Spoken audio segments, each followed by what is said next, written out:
Okay, so welcome back to my channel. As you can see, I'm going to continue reviewing or recapping Netflix series Ratched. We are at season 1, episode 6, Got No Strings. But before I get into that, I'm going to do a brief recap of episode 5, The Dance, which is where everything went down, okay? So, first things first, Nurse Ratched eventually reveals her motives to Dr. Hanover, much to his dismay, and of course the only thing he could do was sit there with this WTF look on his face, but of course, we all saw that coming. Nurse Bucket gets demoted, and Nurse Ratched gets promoted to head nurse, which means she now has full authority to do basically whatever she wants in the facility. Nurse Ratched and Tolson is planning to do something big. One of Nurse Ratched's order of business is to have this spring fling dance where she's going to invite the who's who so that they can see how the patients and the staff interact. And this is going to allow them, Tolson, to put their plan into action.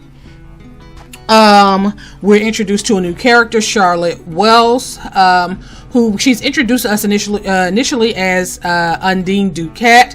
Undine Ducat is this British, I guess, socialite who's, played for the Queen of England, and she's heckling this young man who's playing the violin, and she's telling him how crappy he is. Eventually, she lands herself in Dr. Hanover's office, where we find out that she has multiple personalities. So there's Charlotte Wells, which is who she really is.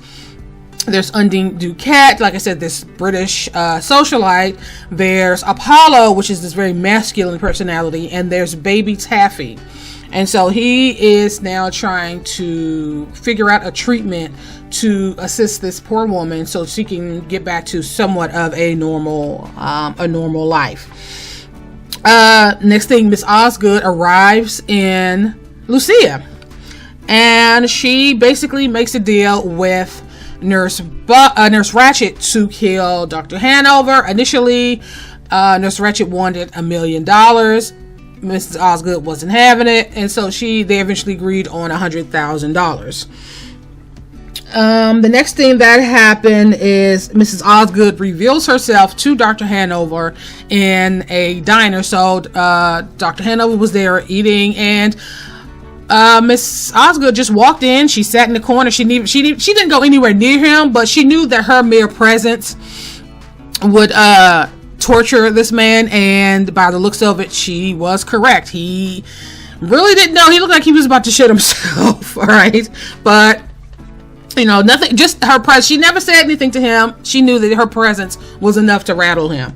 The next thing we see is Louise, which is the lady who runs the hotel, the nosy wench that like to use leeches to treat her arthritis. Her and Nurse Bucket are friends. They were actually in a book club together, and so Nurse Bucket calls Louise over to her house, one, for dance lessons for the spring fling, and two, neither of them like Nurse Ratched, and so now they're plotting to find out what they can about her, because Nurse Bucket wants to, one, get rid of her to protect the man that she loves, which is Dr. Hanover. Okay. The next thing that happens is they're at the dance, and Briggs nearly outs Nurse Ratched to Nurse Bucket, and I'm going to say nearly. I think that it's not going to be too long before Nurse Bucket puts 2 and 2 together, but you can just tell by her facial expression like she's like connecting some dots, right? The next thing we see is Nurse Tolson puts his plan into action. Mrs. Briggs ends up getting shot, and Dolly and Tolson escape, and so now they are in the win. So that is pretty much how episode 5 wrapped. It was by far one of the longest episode at 62 minutes, and a lot happened in those 62 minutes. So going forward, if you are interested in hearing what I have to say for episode 6, Got No Strings. Stay tuned. Okay, so the episode opens with Dolly and Tolson. They're trekking through the woods. You can hear the police officers and the dogs hide on the hills. Dolly was like, okay, maybe we should take our clothes off because the dogs are hitting on our scent, and if we take our clothes off, it might buy us some time. So they do that, and now they're kind of trekking through the woods and this water in the dark, in the wee hours of the night. So back at the hospital, Nurse Ratched actually looks, devastated and sad that Briggs is in surgery. So, they finished the surgery, and it's basically at this point, they have her in a room where the nurses are getting, trying to make her as comfortable as possible. And at this point, it's just up to, I guess, the good Lord whether or not she pulls through. And so Nurse Ratched walks in, and she sat by the bed and held her hand, and she really felt terrible. You can see she actually does care for Miss Briggs, and so she starts talking about how how she wants to tell her everything, and how basically how sad she is, and her fear of losing her. And then Miss Briggs is aroused, so she's coming too. And so Nurse Ratched calls the nurse to get the doctor, and it looks like Mrs. Briggs is going to be okay. Dolly and Tolson, they come across this farm that's been abandoned. I guess the people, they couldn't even afford it, or the banks, even Dolly was like, some people, the banks even hired thugs to come in and throw people off. They couldn't keep up with the payments. And so I mean, it's still a fully furnished farm that was just basically looks like it's been abandoned, and now they're in there and they're trying to figure out, okay, what their next move is going to be.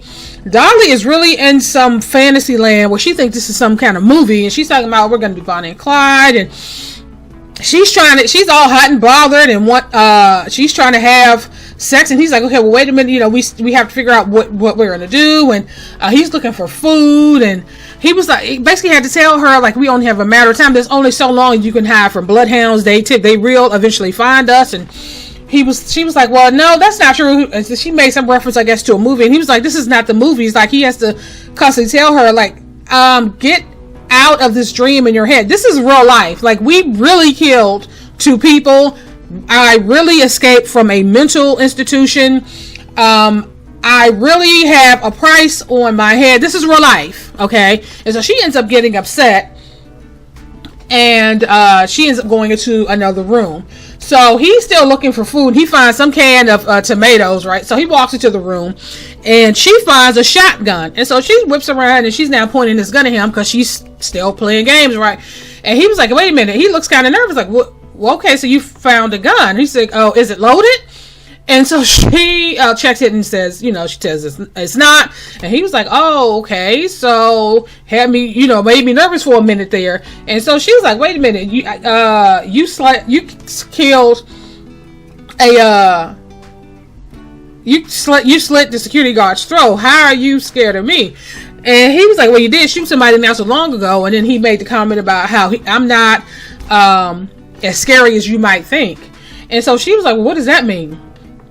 And so they traded a few more words. And so she ends up going into the barn. He went to take a shower. She goes into the barn. He's trying to figure out, okay, so why are you out here? She was like, I can't sleep in that house. And I'm like, okay, so you're going to make a pad in the barn on the hay instead of sleeping in a bed? Okay. And so he was like, well, can I stay with you? And she was like, well, why do you think I'm doing this? I'm trying to be romantic. And so they end up having sex, of course. And the next morning, they wake up, and now it's like, okay, we have to find something to eat. And so they see this chicken, and he's like, I can't believe the chicken survived all this time out here by itself. And so she was like, okay, well, I'm going to get a pot and get some other stuff, but you have to catch the chicken, kill it, and clean it, right? And he's kind of looking at her like, she was like, are you serious? You've never killed the chicken? He's never done it. And he's like, and he actually felt kind of bad at the idea of killing the chicken. Like the chicken survived all this time. And she's basically like more practical in this sense, more practical. Like, we have to find something to eat.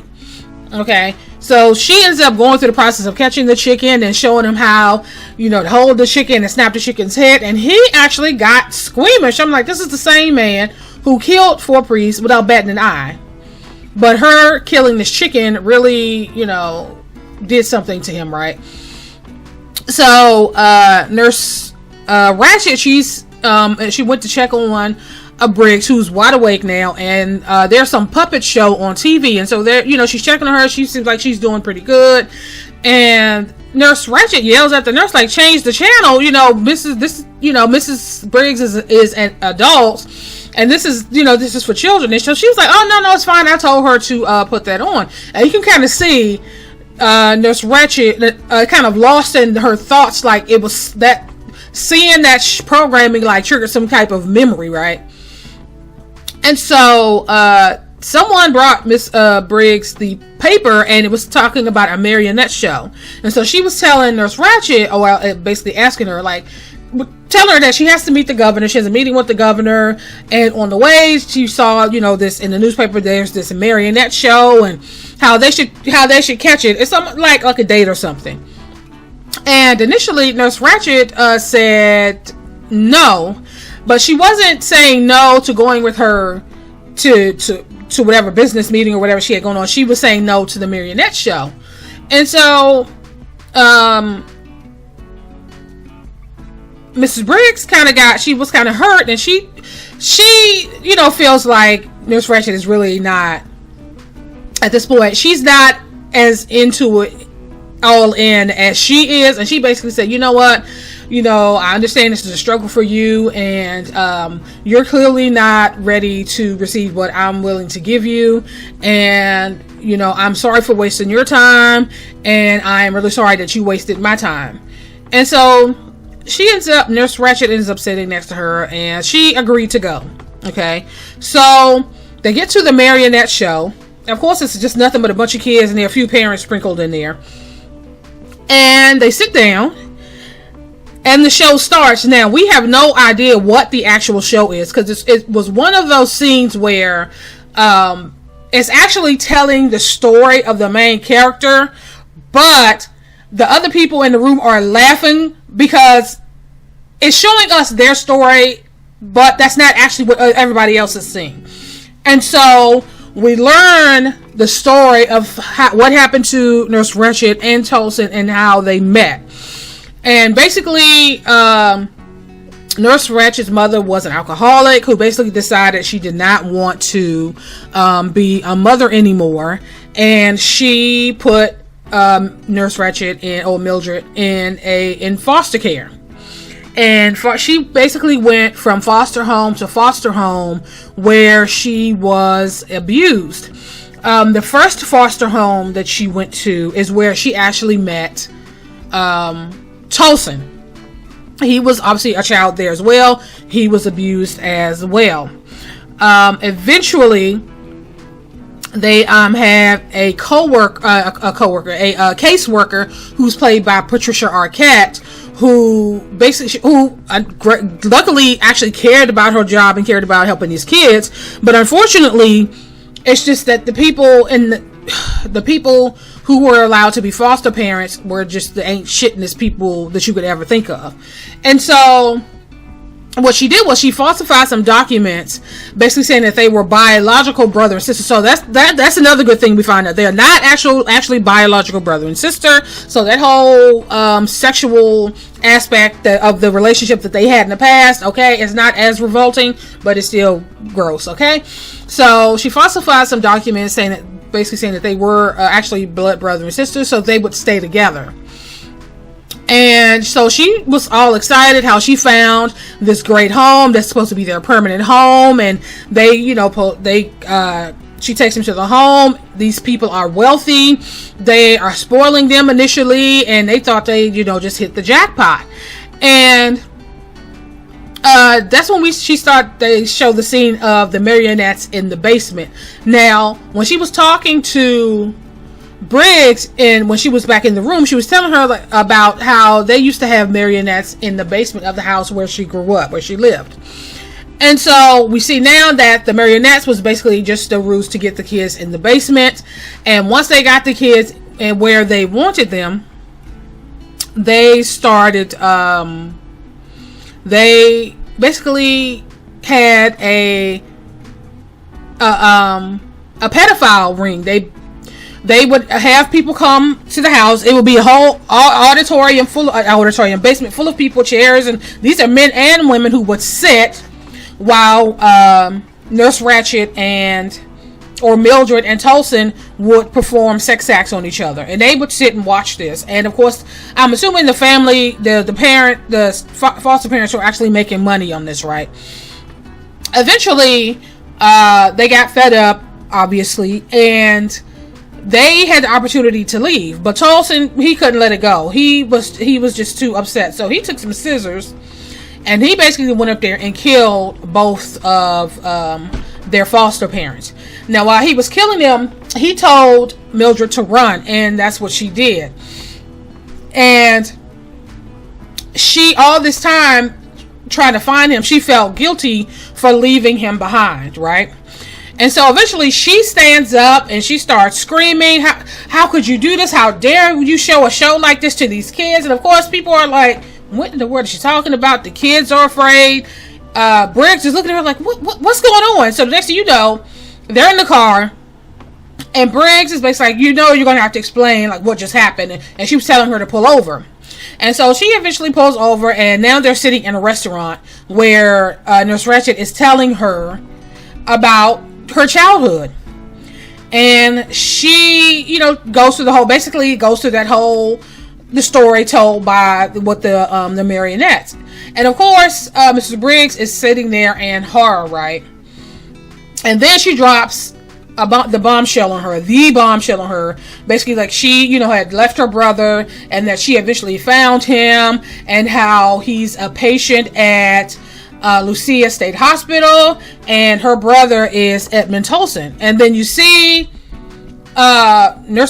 Briggs kind of her facial expression changed from horror to terror. Like she was just so like it.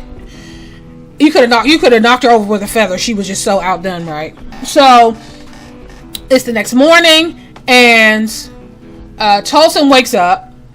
Something jerks him out of his sleep, and he's like, oh my God, we overslept. We need to get up. We need to leave. It's not going to be too long before they find this place. We need to go. Of course, she's kind of like dragging her behind. Like, we need to get some eggs, and we need to eat. And he's like, there is no chicken. There's no eggs. We need to go. And so she's like trying to flirt with him and have sex, and he's like, well, not right now. We have to go. And so he's trying to gather up the gun and whatever he can grab. And he opens the door to the barn, and of course, they're surrounded, right? So they go back in. They try to go through the back door. Of course, no go, because the police are everywhere. So they end up going into another room in the barn. And so now the shit is real. She's like, okay, so what are we going to do? And he's saying that he's going to turn himself in. He's going to tell them that he kidnapped her, and basically he's going to take the blame. And so they talked, and she, it was a very emotional scene, and they're, both saying how much they love each other, and she doesn't want to lose him. And, he was talking about how, he could have, he was dreaming about having a life with her, and the home and the kids, and, the whole thing. And eventually he, they say whatever their goodbyes, and he walks out with his hands up, and he's now on the ground on his knees. The next thing you know, the side door flies open, and she runs out with the shotgun. She kills 2 officers. Of course, they lit her ass up, so now she's dead. He's back in custody, okay? So they show the hospital. You see Nurse Bucket on the front porch, and 2 other nurses come out and stand there as they hear the sirens pull up. Of course, there's this whole caravan of police officers bringing him back to the hospital. And so they flash to Nurse Ratched. She's walking over to meet them. She eventually gets there. They open the I guess it would have been a paddy wagon or something. He walks to the front, and they now have him in a straitjacket. They have him with like one of those Hannibal Lecter masks, and he just looked, it was a mess. And you could see the anger on her face, on Nurse Ratched's face. She was just so outdone. So the officers, she has to sign, I guess, to take custody of him, and basically the governor's going to be here tomorrow, the whole thing. So they get him off the truck, and he's saying, Nurse Ratched, she was basically like, don't speak to me, don't say my name. You're lucky they didn't blow your brains out. They were a lot more merciful than I would have been. And she walked away. She is pissed, right? So, the next day, so she walks away. The next day, you see Dr. Hanover. He's standing out there and he's admiring this barn, right? Now, I don't know. I know in the early episodes that Nurse Bucket was saying how it's gonna be a stable and they're gonna have horses. And I'm like, what is this place actually gonna be? Because he is like really into the architecture and how they're building this place. He has other plans for that place just by the look on his face. So he's out there admiring the barn. Nurse Bucket comes out to tell him that the governor is there waiting to talk to him. And then he thanks her and he says, "What, Nurse Bucket, you look well today." And he didn't make eye contact with her. He never turned around to look at her. He just said that. And so she kind of made this face like, like F you, right? And she turns around and walks away. So now Briggs, the governor, Hanover, and Ratched are now in Dr. Hanover's office. And he's telling the governor about Charlotte Wells, about her multiple personalities, and he's sitting there with his face all scrunched up. This is the governor, and he has Nurse Ratched take the file down the table to the governor, and he's kind of looking at her like he's just a pig, right? And the governor was like, "Okay, and why are you telling me this?" And so Dr. Hanover was starting to explain like why he was telling him this and why he was focused more on this than what was going on with Tolson. And then he was kind of stumbling over his words, so Nurse Ratched jumped in, and he's still kind of eyeing her. He's just so disgusting, right? And then he says, "Was I talking to you?" And she says, "No, sir." And then he just says, "Then shut the fuck up." He is pissed, and this is when he goes off and basically was like, "You know what? That man broke out of here with one of your own damn staff members. My press secretary ended up getting shot. 2 officers end up being killed. There's a nationwide manhunt for this guy. I basically have had it. I no longer want to be associated with you, and you're going to sign this release." And so he hands the folder to Briggs. She takes the folder back to the other side, down to the table to Hanover to sign. It's the release, giving them the okay, saying that Tolson is fit to stand trial, and so they can go for the death penalty. So she put the folder in front of him, and he basically told him, "If you do not sign this paperwork, I'm going to cut off funding," right? And so Nurse Ratched is standing there like, there's not a whole lot that she could do, right? So, but he signs the paper. What else could he do? Briggs get the folder, and he basically said that, "I regret ever attaching myself to you. I knew it was a bad idea. And I always thought that you should have been a patient here, and I should have gone with my first gut." And he walked out. And so Briggs and the governor are walking down the hall, and she said, "Well, sir, I appreciate the fact that even given everything that's happened, that you're going to keep the place open. It's a much needed spot." He was like, "Well, you're dumber than you look." And she's like, "What?" So he said, "Oh, I've already had the funding pulled. They'll be bankrupt in a month, and I just want to be done, with this place." And then, she tries to take a political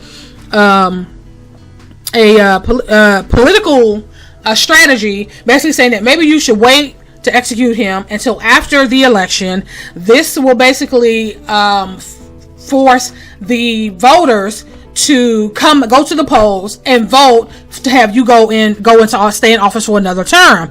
And he basically be like, "You have a nice ass, all right? But of course you already know that. And your lips." He's like, "I'm just so sick of them flapping. You know what? You're fired." And so he walks out, and just as he's about to walk through the double doors, he says, "I'm sorry you got shot." And then he kept walking and just left her standing there, looking dumbfounded and confused, like, after everything that I've put up with your shit for however long she's worked for him, and this is why you fired me. And that's how this episode ends. It was actually by far the shortest episode. I think it's like 45 minutes, but still quite a lot was covered. I am going to end this here, and I will talk to you guys later.